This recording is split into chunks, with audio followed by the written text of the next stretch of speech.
महाराज उग्रसेन के रासुयज्ञ की श्रृंखला में अब तक आपने देखा प्रद्युम्न का अपने दलबल के साथ दिग्विजय के लिए निकलना, मार्ग में अनेक राजाओं को पराजित करके उनसे भेंट लेना, अपने ही पिता के दो फुफेरे भाइयों शिशुपाल और दंतवक्र को उनके राज्यों में जाकर पराजित करके उनके पिता से भेंट लेना, प्रद्युम्न का अगस्त्य मुनि के दर्शन करना, द्विविध वानर की पराजय, लंका से विभीषण से भेंट लेना, मिथिला में राजा और उसकी प्रजा की भगवान विष्णु के प्रति भक्तिभाव देखना, मगध में बलराम के हाथों जरासंध की सेना को मारना, हस्तिनापुर में कौरवों और यादवों के भीषण युद्ध को श्री कृष्ण और बलराम द्वारा रुकवाना। इन सभी वीडियो का लिंक नीचे डिस्क्रिप्शन बॉक्स में और चैनल की प्लेलिस्ट में मिल जाएगा। वीडियो में आगे बढ़ने से पहले आप चैनल पर पहली बार आए हैं तो चैनल को सब्सक्राइब करके बेल आइकन का बटन प्रेस कर दीजिए। अर्जुन के साथ प्रद्युम्न अपनी विशाल सेना को लेकर त्रिगत राज्य पहुंचे। त्रिगत राजाओं सुशर्मा ने यादवों के पराक्रम को देखते हुए प्रद्युम्न को भेंट दी।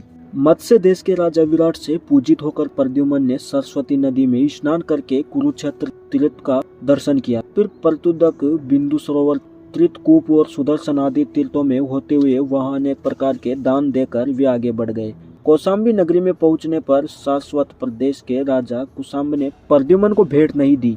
तब प्रद्युम्न की आज्ञा पाकर चारुदेशन, सुदेशन, चारुदेश, सुचारु, चारगुप्त, भद्रचारु, तारुचंद्र, विचारु और चारु, इन सभी रुक्मणी पुत्रों ने कौशाम्बी नगरी को चारों ओर से घेर लिया। उनके बाणों से राजधानी के महलों के शिखर, ध्वज, कलश आदि चूर चूर होकर गिरने लगे। रुक्मणी कुमारों ने जब इस प्रकार से बाणों द्वारा अंधकार को फैला दिया, तब राजा कुशाम्ब हाथ में बहुत सी भेंट सामग्री लेकर नगर से बाहर निकले। उन्होंने हाथ जोड़कर प्रद्युम्न को नमस्कार किया और उन्होंने बहुत सारी भेंट सामग्री देकर अपनी नगरी की रक्षा की। उसी समय सौवीर राज सुदेव, आविर राज विचित्र, सिंधुपति चित्रांगद, काशीराज महोजा, जांगल द्वादशापति सुमेरु, लक्षेश्वर धर्मपति और गंधर्व राज विडोजा, इन सब ने भी प्रद्युम्न को बहुत सी भेंट सामग्री देकर उन्हें प्रणाम किया। उसके बाद अपनी सेना को लेकर प्रद्युम्न मल्लेच और अर्बुद देशों पर विजय पाने के लिए निकले। काल यवन का महाबली पुत्र चंड प्रद्युम्न का आगमन सुनकर अत्यंत क्रोध से भर आया। आज मैं अपने पिता की हत्या करने वाले शत्रु के पुत्र का वध करके बाप का बदला चुका लूंगा।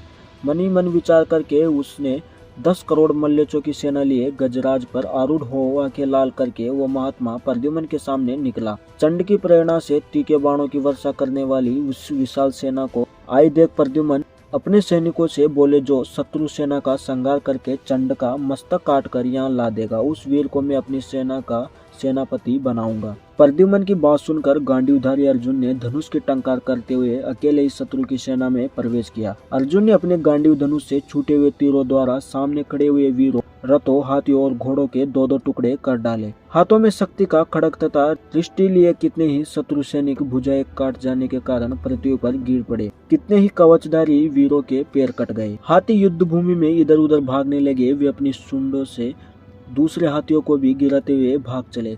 फिर तो मल्लेच सैनिक अपने अपने हथियार फेंक सम्रांगण छोड़कर जोर जोर से भागने लगे। फिर तो हाथी पर बैठे हुए मल्लेच राज चंड ने एक शक्ति घुमाकर अर्जुन के ऊपर फेंकी और सिंह के समान गर्जना की।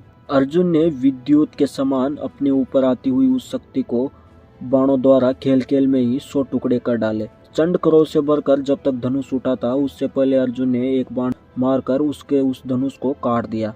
तब चंड ने दूसरा धनुष लेकर अर्जुन की प्रत्यंचा को काट डाला। तब अर्जुन के ढाल के साथ चमकती अपनी तलवार ले ली और उससे चंड के गजराज की कुंभस्थली पर प्रहार किया। उस खड़ग से उस हाथी का कुंभ स्थल फट गया। उसने जिंगाड़ करते हुए धरती पर घुटने टेक दिए। फिर वह हाथी मूर्छित हो गया। तब चंड ने भी तलवार लेकर पांडु नंदन अर्जुन पर प्रहार किया, परंतु कुरुकुल तिलक अर्जुन ने उसके खड़ग को ढाल पर रोककर उसके ऊपर अपनी तलवार से वार किया। इससे चंड का मस्तक धड़ से अलग हो गया। तब अर्जुन ने अपने धनुष पर प्रत्यंचा चढ़ाए और चंड के मस्तक को बाण पर रखकर उससे धनुष पर खींचकर चलाया और प्रद्युम्न की सेना में उसे फेंक दिया। उस समय जय जयकार के साथ धुंधुबियां बजने लगी और देवता लोग अर्जुन के ऊपर फूलों की वर्षा करने लगे। फिर श्री कृष्ण कुमार प्रद्युम्न ने उसी क्षण विजय ध्वज से विभूषित अपनी सेना का अर्जुन का सेनापति बना दिया।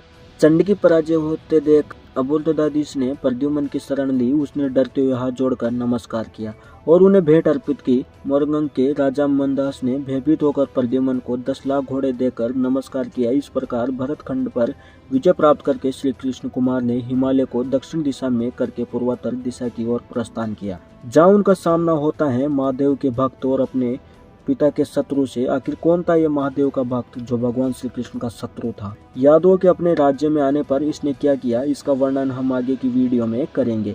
आज की वीडियो में इतना ही। वीडियो को पसंद आने पर वीडियो को लाइक करें, चैनल को सब्सक्राइब करके बेल आइकन का बटन प्रेस करें और कमेंट में जय श्री कृष्णा अवश्य लिखें।